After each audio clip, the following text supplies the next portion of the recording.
তো আজকে একটি নতুন ভিডিও নিয়ে তোমাদের সামনে হাজির হলাম। তো পালং শাকগুলো অল্পগুলোই দেখছো, কারণ আগের দিন রান্না করেছিলাম, এই দুটোও রেখে দিয়েছিলাম, বেশি হয়েছিল বলে।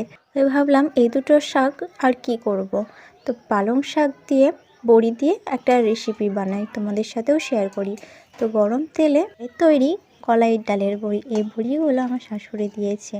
তো এই রান্নাটিও আমার শাশুড়ি, আমি আগে পারতাম না, তবে এবার দ্বিতীয়বার গরম তেলে, সে একই কড়াইতে গরম তেলে দিয়ে দিয়েছি দুটো শুকনো লঙ্কা ফোড়ন, আর দিয়েছি রসুন থেতো করে রেখেছিলাম, সেটাই দিয়ে দিই। শাশুড়ি রান্না কেন বলে জানেন? কারণ এটা হচ্ছে আমি কোনোদিন খাইও নি, আবার কোনোদিন রান্নাও করি। আজকে নিয়ে দ্বিতীয়বার রান্না করলাম। এবার দিয়ে দিয়েছি কেটে রাখা আলু এবং বেগুন, ছোটো ছোটো করে কেটে রেখেছি, জালি বেগুন দিয়েছি। এবার দিয়ে দিয়েছি আন্দাজ মতো হলুদ, গুঁড়ো হলুদ। বড়মশাই বলছে একদিন যে আলু দিয়ে বেগুন দিয়ে পালং শাক দিয়ে রান্না করো, তো আমি বলছি আমি তো পারি না।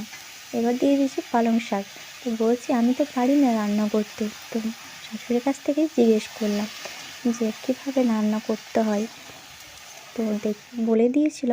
তো সেভাবেই রান্না করেছি।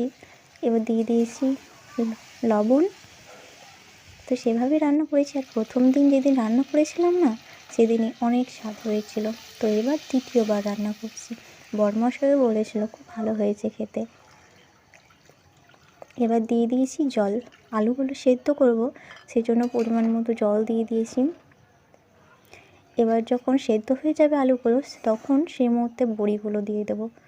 একটু ঝোল থাকতেই নামিয়ে দেখতেও যেমন লাগছে সেরকম খেতেও অনেক ভালো হয়। এভাবেই রান্না করে একবার দেখবেন, এতে মশলা, বাটা মশলা বা সেরকম গুঁড়ো মশলাও লাগে না, এতে কিছু ঘরে থাকা মশলা দিয়ে এরকমভাবে পালং শাক দিয়ে বড়ি দিয়ে রান্না করা যাবে। এভাবেই রান্না করে দেখবেন, খুব ভালো হয় খেতে।